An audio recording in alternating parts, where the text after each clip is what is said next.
Good afternoon, everyone. I am so pleased to welcome you to the session, World in Numbers, Jobs and Tasks. I'm Neela Richardson. I'm Chief Economist of ADP and Head of ADP Research. And joining me today is Andrew Un. We are both going to provide some thoughts and delve into the latest Future of Jobs report. Now, Andrew doesn't need an introduction. He is founder of Deep Learning AI Inc., and I'm so pleased to be able to do this session with you. So without further ado, let's think and let's talk about the world of work over the next 5 years.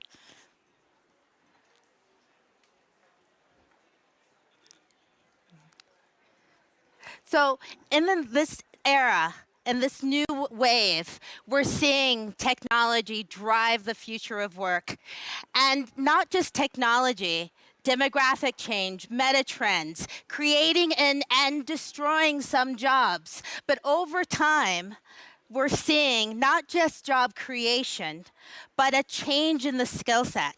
In fact, according to the Future of Jobs report, which surveyed 1,000 global employers and representing 14 million workers in 22 industries in over 50 countries, we're seeing that 2/5 of core skills will change over the next 5 years. That's a tremendous amount of change, but it's not the fastest our skill sets have changed. In fact, the pandemic ushered in even faster change, but this is more sustainable. It's not just about pandemic, it's about technology and these other meta trends that will be ushering in a new way of working in the world. And so when we think about the 5 key drivers of the labor market, it starts with that first one, technological change, and the broad access to the digital environment, which allows generative platforms like AI to take root in the workforce. The second trend, the green transition, with over half of global employers saying that they're making key investments in lowering their carbon emissions. The third trend, geographic fragmentation. This is really important when you think about the supply chain and trade. The fourth trend, this one is the one that captures my attention because what we're seeing is 2 different trends at once. These demographic shifts that are hitting higher income countries and leading to a wave of retirements as the workforce ages is happening at the same time that in lower income countries, there has been a growth spurt in the prime age worker and how the world deals with this new globalization, the globalization of people, services, as well as trade and goods will define growth for the next 5 years. And then this final trend, economic uncertainty, it's never gone. It's always a part of how the world does business. But in a more complex world, that uncertainty grows, especially when you're thinking about the first mega trend, technological change. And this leads to, again, a dichotomy in the growth that we're seeing in terms of where the jobs are coming. Now, the first set of jobs in terms of the largest employment changes happen in those infrastructure jobs, those jobs on the front line of creating local economies. So you're going to see an explosion of growth for farmers and laborers in agriculture, but also in delivery trucks and services, getting those goods to the locations that are needed. Of course, now technology is part of a country's infrastructure, even for lower income countries. So growth in software and application developers. Also growth in construction workers and building that infrastructure, not just residential, but data centers to support that growth in technology. And let's not forget retail. As the middle class grows, so does the consumer base, and so does the growth in shopkeepers. But also the fastest growing jobs, not necessarily the largest in employment, but the fastest in rate.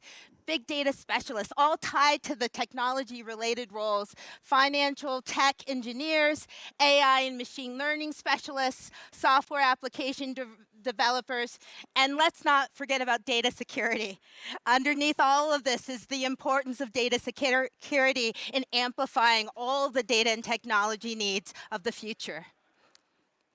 So it's a combination when you think about the 5 mega trends that are driving the labor force over the next 5 years. It's a combination of hard skills and soft skills. It's a combination of people and tech. The global workforce doesn't just want technology. They also need a skilled workforce who can innovate, who can think creatively, and also work collaboratively. And so here are the key skills that global employers are saying that they need. The first 3 are tech-related, AI and big data skills. No surprise there if you're thinking about a technologically advanced future, technological literacy, networks, and cybersecurity. But think of the people skills also require that human connection when it comes to resilience, flexibility, agility, the ability to think creatively, to be a lifelong learner. It's only through a skilled workforce where the promise and power of generative AI really amplifies the human condition and raises the standard of living for all. Next slide. And so in this world where you're seeing the need for skills and the skills opportunity, you must also realize that it's important that the workforce is upskilled and that it's upskilled in a way that meets the needs of the global business community. And those needs are really important when it comes to those who are left behind. The Future of Jobs report says that a segment leading to 120 million people may not receive the skills that they need to advance in the world. And we know that these skills are not widespread. The skills gap, there are in lower income countries. So there is a need to match where the workforce is growing with where the skills needs are. And that gap is critical to close in the future. So if we go to the next slide. ADP was so excited to partner with the World Economic Forum and really understanding the worker perspective so that we can think about how to close these skill gaps. And what we did is we matched worker sentiment with the employer sentiment from the Future of Jobs report. And what we have mapped out here for you is what workers find valuable and what employers find valuable. And let me give you the takeaway up front. They don't always match. So at ADP Research, not a big surprise. ADP Research, we actually surveyed the global workforce, 38,000 people in 34 economies around the world. And what we found is what workers really, really value is career advancement. So you can see there's alignment in that dark blue for employees and the turquoise color for employers when it comes to improving talent progression and promoting the skills process. There's also a lot of alignment not shown here in wages. Now, it's no surprise that workers want higher wages. Anyone surprised by that? No. But employers actually want to see wage growth too, because wage growth is tied to productivity, and they know that they need a productive workforce to operate in the new world. But there are also places of misalignment. And where we see those places is what workers value most coming out of the pandemic. Anyone want to wager a guess quickly? Flexibility. It's flexibility and the ability to maintain their own schedules. That's number 1 for the global workforce, but it's only number 8 for employers. Now, one of the things that I think is really beneficial coming out of the pandemic is that global employers recognize the importance of a healthy workforce to have a thriving business. And you see in their survey responses from the Future of Jobs report that the global employer base still cares about the worker. They still want to prioritize supporting employee health and well-being. The disconnect is that the workforce has kind of moved on from that. They only value that support from their employer at number 8. And so it's also not quite a surprise that if you're seeing, especially in higher income countries, a lot of workers reaching retirement age, that employers are very focused on this last place of disconnect, changes to pension plans that extend the retirement age. Not so important, or actually at the other end of the spectrum for employees. Next slide. So we wanted to focus on, at ADP Research, this gap between what the global employer base told World Economic Forum in terms of the future of work and what we see every day in terms of working with a global workforce. And so we went and surveyed, again, 38,000 workers in 34 countries and asked them, do you feel prepared to move your career over the next 3 years? Remember, career advancement was the one place of alignment that we elicited in this collaboration. But only 24% of the global workforce actually feel like they have the skills they need to advance their careers in the next 3 years. 24%. And if you dissect that to the 2/3 who have an advanced degree beyond high school, who have vocational training or a college degree or an advanced degree, that 24% moves up to 27%. So even for the most skilled of our workforce, they don't feel prepared in the next 3 years. That's a finding that people should circle. It has a big meaning for employers because only 17% feel strongly that their employers invest in the skills they need to advance. Here is the skills opportunity. Workers demand it, and there's a reason why employers should listen. Next slide. Now at ADP, we're not only able to elicit what workers feel and care about, we're actually able to measure it. We're able to measure the skills opportunity with this big data set that we have at ADP for US workers. And we found something remarkable when it comes to skills. We look at jobs through the lens of the Occupational Information Network, the ONET network, which defines different job zones from the lowest need for preparation all the way up to the highest. Think dishwasher, brain surgeon. And in that big range of job preparedness, we found that on average, a worker sees a 37% pay bump from going from one level of skills preparation to the next. 37% on average. So the gains from upskilling are enormous, but there's more to this. For men on average, they experience a 44% bump in wage gains, but for women, only 30%. And when we get to the most complex jobs, that skills advantage, that gap becomes even wider. Again, for the most skilled jobs, men see a 44% bump in higher medium wages, women, 15%. So there's a huge opportunity here to close that skills gap in gender, to close that skills gap when it comes to geography, to give workers what they want and need to be successful over the next 5 years. ADP research has found that workers who are upskilled, who feel like their employers invest in their skill set, do two things very, very well. They tend to be very loyal to their employer, and they tend to be very productive in their self-reporting of their work.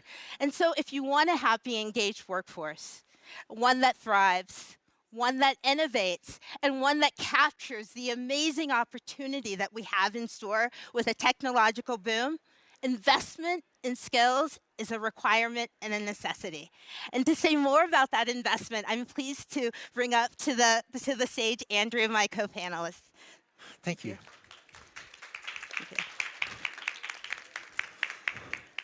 Thanks, Nina. Can people hear me okay? All right. So I thought that was great data. And I feel like a lot of the drivers of long-term changes in workforce are really driven by technological change. I think human nature has stayed quite similar for a long time, but it's really technological change and maybe geopolitical change that are driving a lot of these. So what I thought I'd do is to complement Nila's presentation with some observations of what Coursera and DeepLearn.ai and I work at different businesses are seeing on the ground with technological change, with a lens particularly on AI. So I know that for a lot of employees, maybe even some of us in this room, people are wondering, will AI take my job? And what I am seeing, what we're seeing in many businesses is because of the power of AI, one of the most important skills for the current generation of workers as well as for the next generation is the ability to get computers to do exactly what you want it to do. Because with computers able to tackle more and more tasks, people in all walks of life and all types of job functions are able to use computers or AI to do what you want it to will be materially more powerful. So maybe some examples just to bring this to life. On my team, I have a former journalist that just last week showed me code that he had written to scrape news feeds, to read RSS feeds, to highlight for him news articles that he should pay attention to and maybe cover.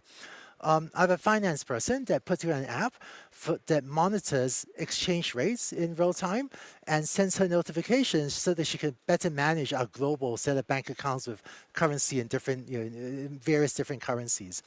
And I think these are examples of people that are not software engineers, but have learned enough about AI and how to program in order to use computers to enhance the job functions. So in this next period of time, and I think I want to reflect on some things that I see as a technologist that may not yet show up in today's data, but I think will be driven by upcoming technology. I think that in the future, AI won't take people's jobs, but people that know AI will take the jobs of people that don't. And the other important trend is employee productivity will rise, I think in a fairly spectacular way if you empower them with AI tools. I know some of you may have children. If you do, my advice is get them to learn to code because for the foreseeable future, people with a deep understanding of technology and AI will be able to use computers much more effectively, whatever job profession they end up doing.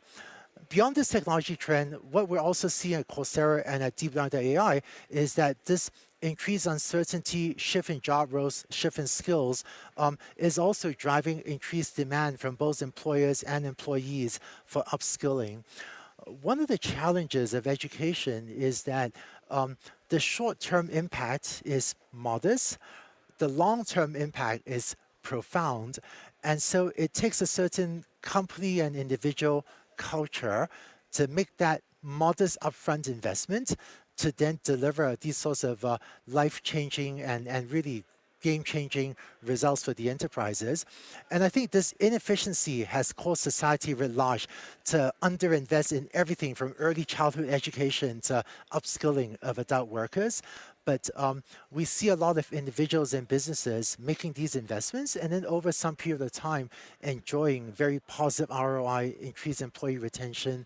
And I think that it's been encouraging that the pressures driven by technological change are causing businesses to also invest more in this. So have a lot more to say about the nature of work, but I think this is a good time to upskill your workforces. Get everyone, frankly, I find that I think in the future, today, I can't imagine hiring a marketer or recruiter that doesn't know how to search the web, right? If you don't know how to use the internet, not hiring them, frankly. In the future, I think for a lot of these job roles, I will not hire a marketer that doesn't know how to code, and I will not hire a finance person that doesn't know how to get computers to do things for you. This isn't the moment of reality at this moment, but I think we will get to that world sooner than we think. But this is a good moment to prepare our workforces to learn AI and frankly, get people to learn to code. It will make them much more productive. I think with that, let me invite Neela back on. I think both of us will take questions together.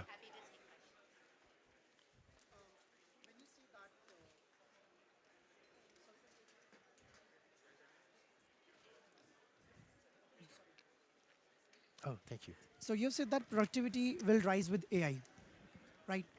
That in the coming time, when the AI comes and we're using AI, productivity should rise. But do you think that also brings a declination in the skills of people as well? Because right now, I'm asking AI to make my Excel sheets. I'm asking AI to make my presentations. Because of course, it'll make my life easier. It'll make my life quick. But do you think that it is also declining my skills of doing the same thing? Of course.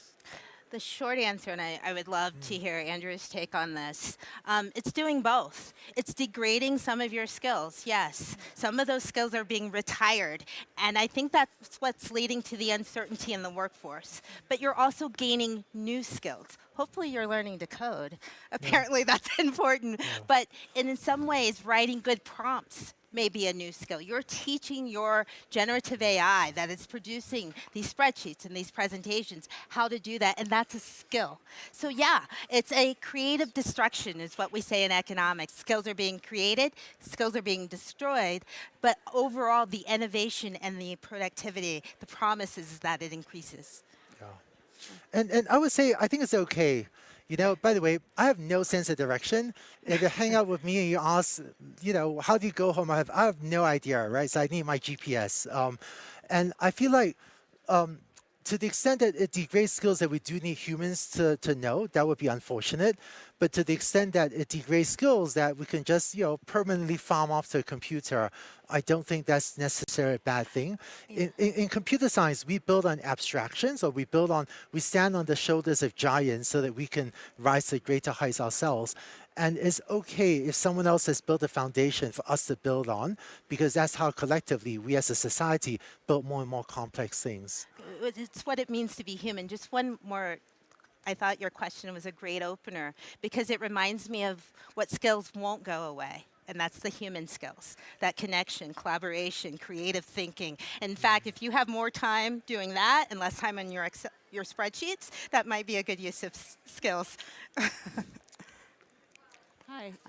Sorry. Thank you. So I'm just curious what aspect of coding you think is important for humans to learn, because my understanding prior was that AI would take over a lot of the coding, and so that would actually be something that would be done more by AI than humans, and that coding was becoming more obsolete. So curious, you know, what type of coding you think is important for humans to still do? Yeah, I'm glad you asked that. So it turns out that AI-assisted coding is incredibly helpful, and AI is taking over parts of coding. But what I'm seeing is that if you don't know how to code at all, then trying to get AI to code for you, you will almost always hit a wall that you cannot break through. Whereas people that know a little bit of coding will be able to break through and complete the task. So the data right now seems to show that AI-assisted coding gives experts a massive productivity boost and gives novices a slight productivity boost. And but we're also seeing that with AI-assisted coding, a little bit of knowledge now goes a long way. Maybe just to give you one more important trend. I know that probably a lot of large businesses represented here. If I look at coding, I want to distinguish maybe three buckets. There's building quick and dirty software prototypes to test an idea. There is writing enterprise-grade software, and then there's maintaining legacy code bases. It turns out for the latter two buckets, writing enterprise-grade software and maintaining legacy code bases, AI makes you, you know, let's say 30 to 50% more efficient. I think McKinsey and others say that, which is great. 50% more efficient, fantastic. But the complete game changer is building quick and dirty prototypes just to test an idea, which for various technical reasons, I see not a 50% improvement, but more like a 10x improvement in productivity. And this means that a lot of individuals will be empowered to write those little apps to automate their own work. The last generation of robotic process automation, it's been difficult to implement, right? You know, it's just as difficult. It hasn't lived up to the early hype. But I think the next gen of RPA means that if you have two people or even one person doing a workflow, it will be economical to automate that rather than you need like 100 people doing something before you can automate it. And this will be important for the corporate innovation process too, where we will empower a lot of people to just try ideas out very easily. And the collaboration, the digital access to this technology, not just in one location, but around the world, is what enables this demographic transition of the prime age worker from the wealthier countries into the poorer countries that is going to be needed to keep growth sustained. So it's also not just the coding, but it's the digital platform that makes that coding shared with others. So a little goes a long way to underscore that point. Yeah. We have time for one more question. Is there another?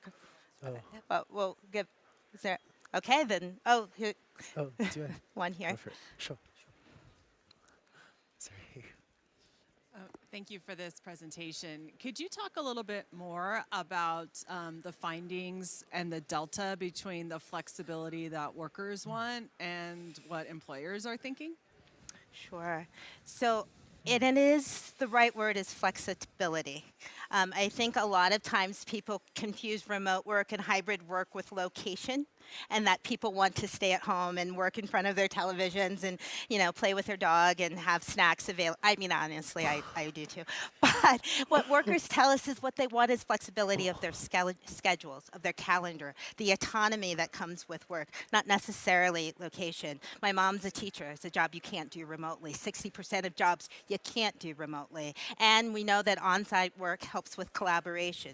So it's about meeting that need as an employer, whether or not the position is mandated to be in the office or on the work site, like a construction worker, full time, but managing that with the schedule, giving people the autonomy around work that they enjoyed during the pandemic. How do you extend that? And how do you base that and root it in on-the-job training?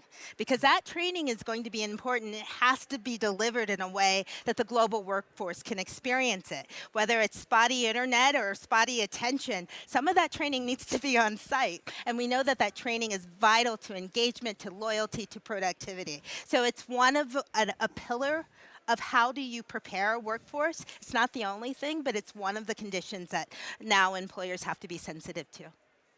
That's cool. That's really great. Okay. Well, thank you for coming to this. We're around for a little bit longer. Appreciate your attention. Thank you.